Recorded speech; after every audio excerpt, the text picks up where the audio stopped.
Ang pagpili ng Santo Papa ay isa sa pinakamalaking desisyon ng simbahang Katoliko. Kakalibing lang ni Pope Francis na pumanaw matapos ang Easter Sunday, ang huling blessing niya para sa buong mundo. Matapos ang kanyang paglibing, isusunod ang makasaysayang Papal Conclave. Ang tanong, sino ang susunod na Santo Papa? Ang simbahang Katoliko ay may mahigit 1.3 bilyones na mga kaanib sa buong mundo. Ang susunod na Santo Papa ay may pinakamalaking impluwensya sa pananampalataya, politika at sa ating lipunan. Sa bidyong ito tatalakayin natin ang 10 mga cardinals na may pinakamalaking tsansa na magiging susunod na Santo Papa. Yon ang tatalakayin natin sa punto por punto, mga kapatid. Samahan din niyo ako. Kasi kinalingan, pag palaging inulit-ulit ay magmukha talaga ang katotohanan para sa ating mga kapatid na kulang ang kaalaman. Ang pagkadaya ay maranasan sa iba't ibang paraan. Pero napakasakit pag madaya tayo sa pananampalataya. Dahil nanganib pati ang ating kaluluwa. Viva Cristo Rey! Pro Dio et Ecclesia! Pagkakataong ito, mga kapatid, tatalakayin natin dahil naka-schedule na ang Papal Conclave ngayong May 7. Ating ipanalangin ito. Mula pa noong unang panahon, ang pagpili ng Santo Papa ay isa sa pinakamalaking desisyon ng simbahang Katoliko. Kakalibing lang ni Pope Francis na pumanaw matapos ang Easter Sunday, ang huling blessing niya para sa buong mundo. Matapos ang kanyang paglibing, isusunod ang makasaysayang Papal Conclave. Ang tanong, sino ang susunod na Santo Papa? Ang simbahang Katoliko ay may mahigit 1.3 bilyones na mga kaanib sa buong mundo. Ang susunod na Santo Papa ay may pinakamalaking impluwensya sa pananampalataya, politika at sa ating lipunan. Sa bidyong ito tatalakayin natin ang 10 mga cardinals na may pinakamalaking tsansa na magiging susunod na Santo Papa. Pero bago dyan, mga kapatid, napansin nyo ba sa libing ng ating mahal na Santo Papa, may 3 layer ng kabaong? Ano po ba yung ibig sabihin sa mga ritual na yan?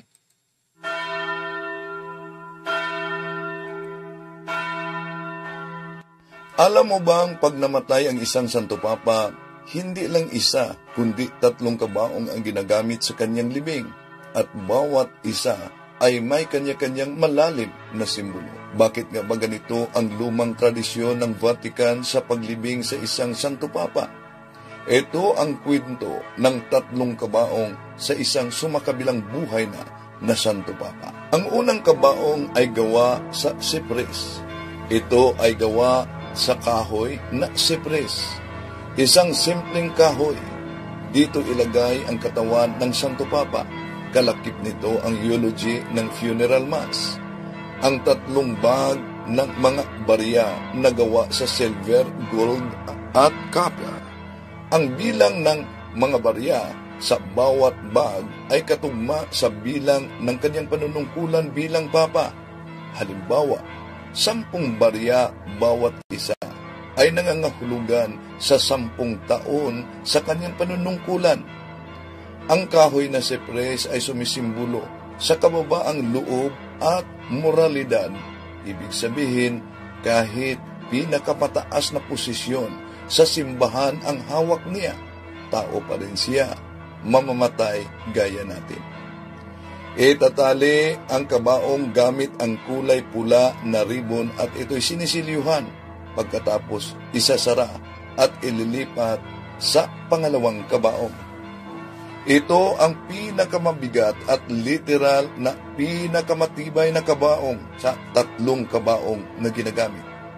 Ito ang lead na kabaong.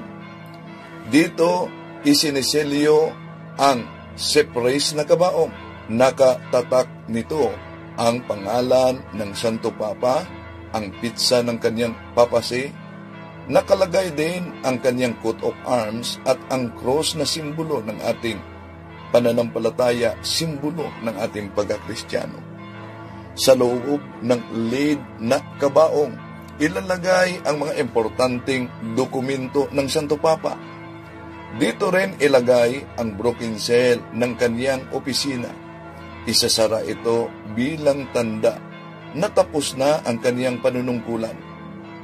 Ang lahat na ito ay ginagawa ng Camerlengo, ang opisyal na administrator ng Vatican kapag bakante na ang trono ng Santo Papa, sedi vacante. Ang pinakahuling kabaong ang tinatawag na elm coffin. Ito ay gawa sa isang elm na kahoy. Ito ay isa sa pinakamahal na kahoy sa Roma. Dito isisilid ang lead coffin. Simbolo ito sa dignidad at karangalan ng isang Santo Papa. Bago tuluyang isasarado ang kabaong, binamasa muna ng kardinal ang nagawa ng Santo Papa. Ito'y isinusulat sa parchment. Ilalagay sa silyadong copper tube at isasama sa loob ng kabaong. Sinisilyuhan ito gamit ang wax seal at may coat of arms ng Chamberlain at Cardinal din. Para saan ang lahat ng mga ito? Para ma-preserve ang legacy at ang memory ng Santo Papa. Di pa man nagsimula ang Papal Conclave, meron ng mga matutunog na pangalan ng mga cardinals na posibleng susunod na magiging Papa. Tatalakayin natin dito mga kapatid ang 10 lang na mga cardinals na matutunog ang pangalan. Ano ba ang kanilang background? Ano po ba ang direksyon ng simbahan kung sakali sila, isa sa kanila ang mapili na magiging ika-267 na Papa, kahalili ni San Pedro, kahalili ng ating Panginoon Jesucristo dito sa lupa. Mula pa noong unang panahon, ang pagpili ng Santo Papa ay isa sa pinakamalaking desisyon ng simbahang Katoliko. Kakalibing lang ni Pope Francis na pumanaw matapos ang Easter Sunday, ang huling blessing niya para sa buong mundo. Matapos ang kanyang paglibing, isusunod ang makasaysayang Papal Conclave. Ang tanong, sino ang susunod na Santo Papa? Ang simbahang Katoliko ay may mahigit 1.3 bilyones na mga kaanib sa buong mundo. Ang susunod na Santo Papa ay may pinakamalaking impluwensya sa pananampalataya, politika at sa ating lipunan. Sa bidyong ito tatalakayin natin ang 10 mga cardinals na may pinakamalaking tsansa na magiging susunod na Santo Papa. Ano ang kanilang background? Ano ang kanilang paninindigan at ano ang maging direksyon ng simbahan kung sila ang mahalal. Una, alamin natin kung paano pipili ang mga kardinal ng bagong Santo Papa sa ilalim ng tinatawag na Papal Conclave. Ang Papal Conclave ay isang lihim na pagpupulong ng mga cardinals na bumoto para magkaroon ng bagong Santo Papa. Ang proseso nagsisimula kapag may nagbitiw o kaya'y pumanaw na Santo Papa. Ang butuhan ay isasagawa sa loob ng Sistine Chapel at kailangan na may 2/3 majority para manalo ang isang cardinal. Matapos ang butuhan, magpalabas ito ng usok mula sa chimney ng kapilya. Itim na usok kapag wala pang napili at puti naman na usok kapag meron ng bagong Santo Papa. Sino-sino ang mga matunog na cardinal na posibleng susunod sa pagiging Santo Papa? Ito ang 10 pangalan ng mga cardinals. Number 10, Cardinal Malcolm Radjer, 77 anyos, ng Sri Lanka. Si Cardinal Malcolm ng Sri Lanka ay itinuturing na isang matibay na haligi sa tradisyonalismo ng simbahang Katoliko. Bilang arsobispo ng Colombo, kanyang pinangungunahan ang simbahan sa panahon ng krisis, lalo na matapos ang malagim na pamumumpa, matapos ang Easter Sunday noong taong 2019, kung saan kanyang ipinakita ang kanyang liderato sa pag-akay sa komunidad sa healing and reconciliation. Siya ay kilala sa mahigpit na pagtangkilik sa Tridentine Mass at sa kanyang panindigan sa doctrinal purity na maaaring magdala sa isang konserbatibong paraan sa simbahan kung siya ay mahal. Number 9, Cardinal Raymond Liuborg, 76 anyos, sa USA. Mula sa Amerika, si Cardinal Raymond Liuborg ay kilala dahil sa kanyang pagiging outspoken at pagiging isa sa pinakamalakas na konserbatibong tinig sa loob ng simbahang Katoliko. Bilang dating prefect ng Apostolic Signatura, siya ay may malalim na kaalaman sa canon law at kilala sa kanyang ilang kritisismo laban sa ilang reforma ni Pope Francis, lalo na sa usapin na kasarian at sa pamilya.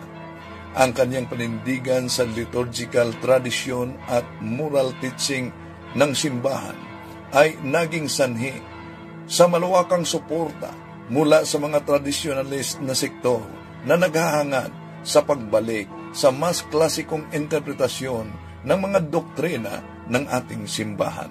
Number 8, Cardinal Mark Willett, 80 anyos, mula sa Canada.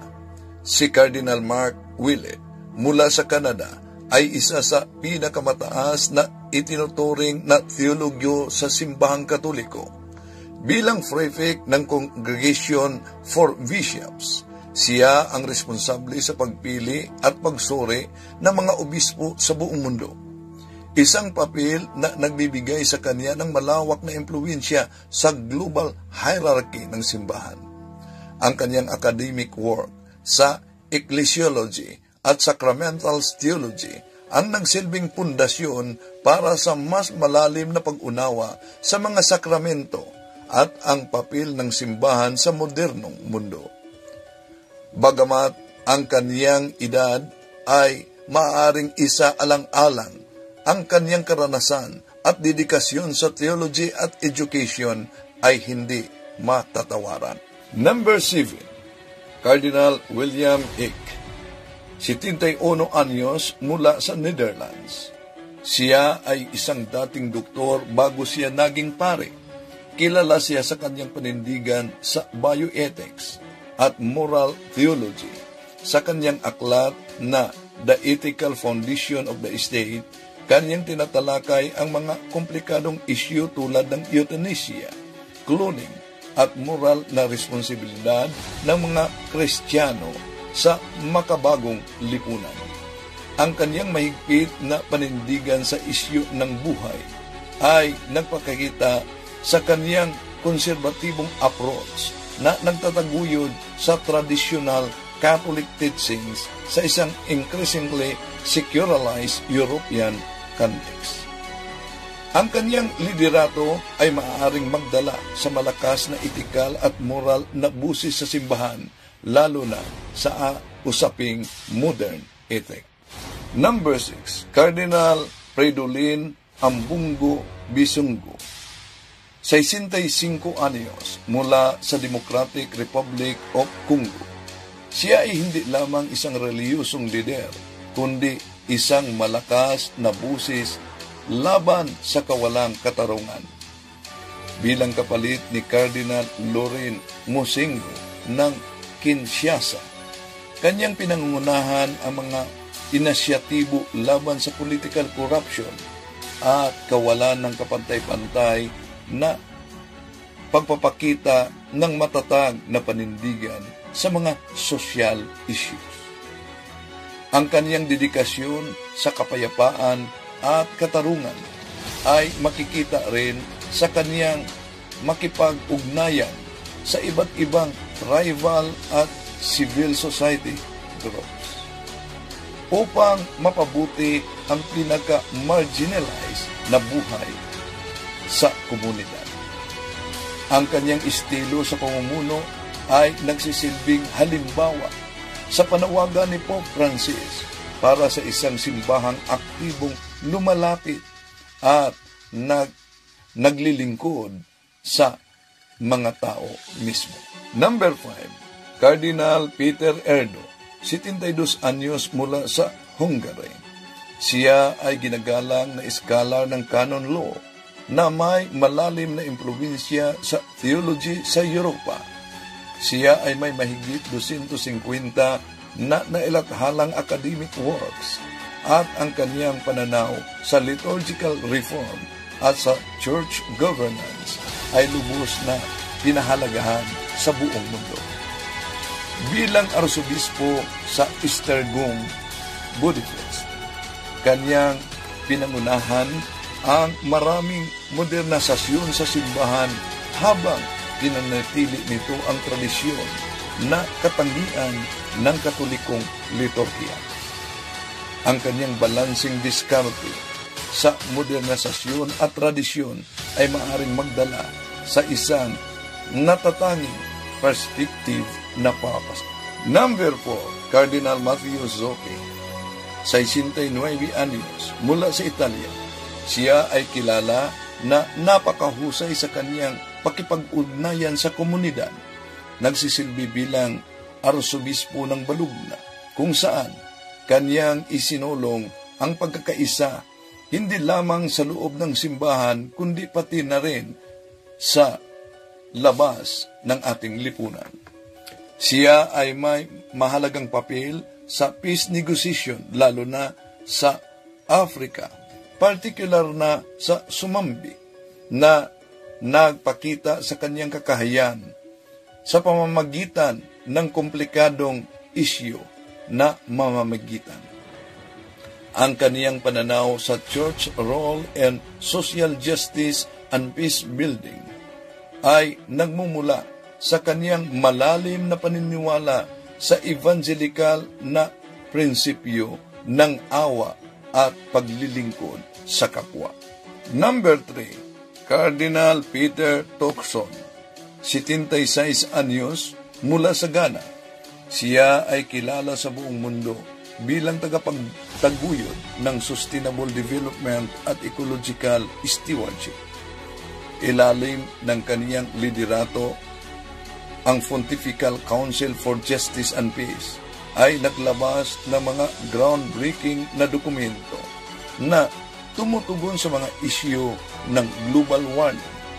Pinaniniwalaan ang kaniyang pananaw na ang kalikasan at ang tao ay magkaugnay na nilikha ng Diyos.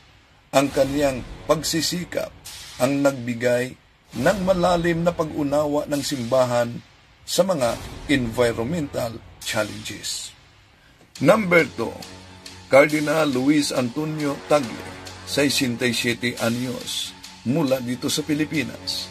Si Cardinal Tagle, bukod sa kaniyang pagkakarismatic na leader, ay kilala din sa kaniyang malalim na theological insight at pagiging malapit sa mga ordinaryong tao. Ang kaniyang pastoral approach na pinagsama ang malasakit at doktrina ay nagbigay sa kaniyang reputasyon bilang Pope of the People.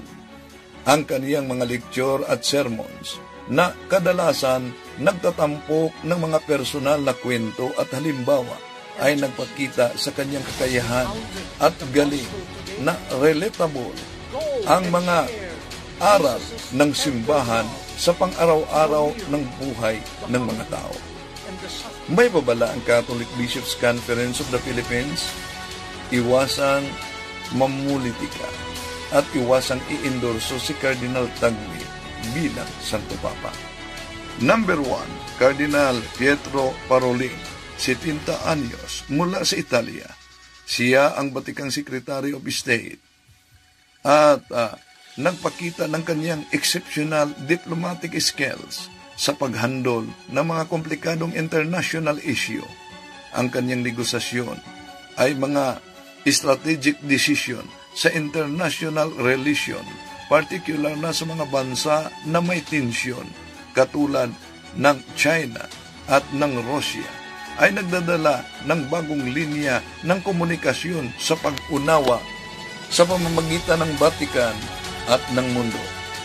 Ang kanyang malalim na kaalaman sa church law at sa international affairs ay isa sa katangian na kailangan sa isang lider upang pamunuan ang simbahan sa isang globalized na mundo na hinaharap ang mga hamon sa moderno at diversity. Ang pagpili ng susunod na Santo Papa ay isang mahalagang kaganapan na nagtatakda ng direksyon sa simbahang Katoliko sa mga darating na taon.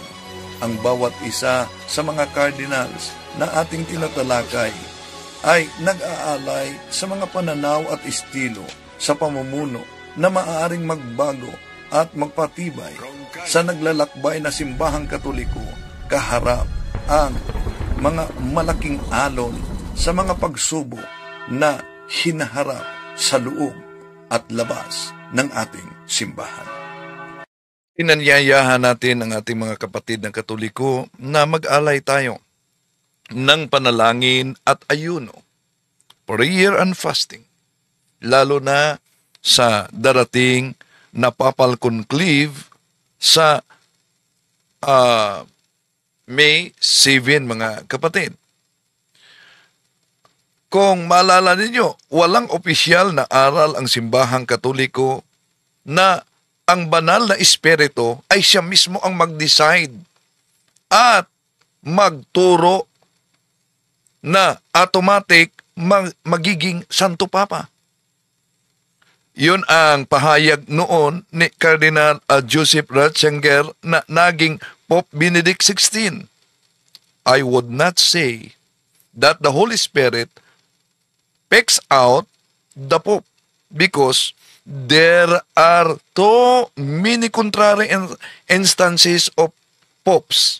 The Holy Spirit obviously would not have picked.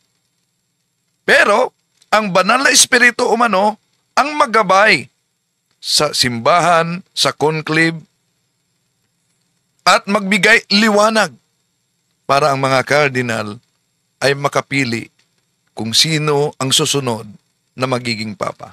Ang bottom line, ang banal na espiritu ay mag-guide, magbigay liwanag, at magprotekta sa simbahan even in the papal election.